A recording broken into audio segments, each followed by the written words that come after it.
The Government of the United Kingdom, formerly referred to as Her Majesty's Government, is the central government of the United Kingdom of Great Britain and Northern Ireland.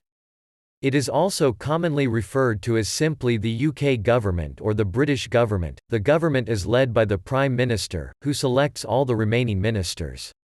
The Prime Minister and the other most senior ministers belong to the Supreme Decision-Making Committee, known as the Cabinet. The government ministers all sit in Parliament, and are accountable to it.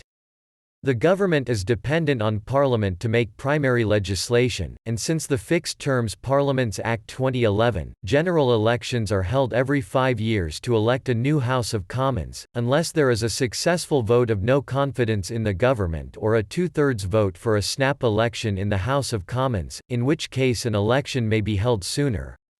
After an election, the monarch selects as Prime Minister the leader of the party most likely to command the confidence of the House of Commons, usually by possessing a majority of MPs. Under the uncodified British Constitution, executive authority lies with the monarch, although this authority is exercised only by, or on the advice of, the Prime Minister and the Cabinet. The Cabinet members advise the monarch as members of the Privy Council.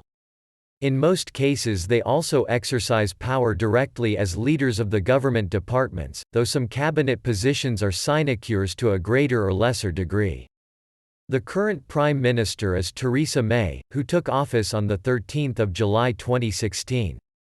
She is the leader of the Conservative Party, which won a majority of seats in the House of Commons in the general election on 7 May 2015, when David Cameron was the party leader, although at the last general election she failed to secure a majority government. Prior to this, Cameron and the Conservatives led a coalition from 2010 to 2015 with the Liberal Democrats, in which Cameron was Prime Minister. The government is occasionally referred to with the metonym Westminster, due to that being where many of the offices of the government are situated, especially by members in the Government of Scotland, the Welsh Government and the Northern Ireland Executive in order to differentiate it from their own.